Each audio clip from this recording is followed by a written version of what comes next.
It's getting on my last nerve. Obamacare by morning, over 6 people served. Well, that was country music stars Brad Paisley and Carrie Underwood on last night's Country Music Awards, mocking the failures of Obamacare.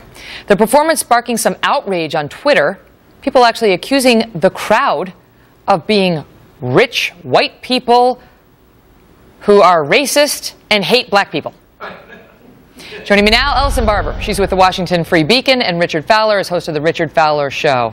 Ellison, I looked at some of the tweets, and it's there. They felt that way. I'm interested to hear what Richard had to say, because I really genuinely don't see where they're getting that from. They weren't attacking the president. They weren't attacking him personally. No one was cheering or yelling out that I heard any offensive names. They were mocking an inanimate object, a website. And the only thing noteworthy here in my mind is that they're late to the game, because SNL, Jon Stewart, and Jimmy Kimmel have been doing this since October 1st. Funny you should mention that. Let's roll the clip.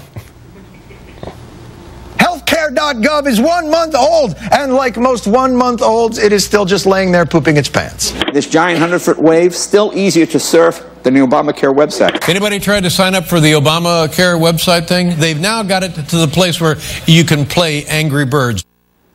Racists, white people who hate black people, Richard. I got to agree. Listen, I don't think this is racist at all. I think they're making candor at the website and candor at the rollout. There's no question. I think even the president admitted that this rollout needed to be a lot better. I think it's just satire, and I think it's the same satire we saw when Molly Cyrus did her Republican Party, we do whatever we want spread in SNL a couple weeks back. It was funny. It was cute. No racism here, if you ask me. Let me ask you this, Richard, before I go back to Ellison. The Five was talking about this earlier, and there was the suggestion that the left doesn't have a sense of humor. Well, Megan, I got a sense of humor, and I think a lot of my friends on the left have a sense of humor as well. What do you make of it, Ellison? Because, you know, to go to the racism card again, really?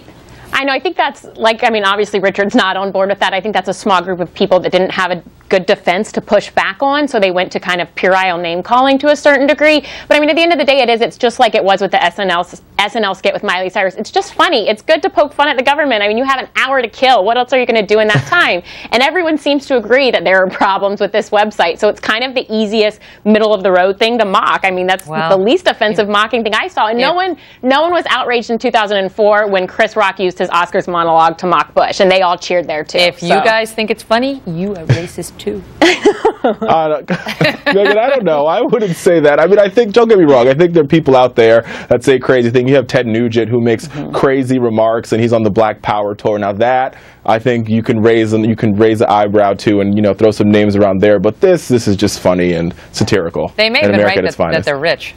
Yeah. They are rich. There's no question about that one. They're richer than me, at least. Panel, thank you.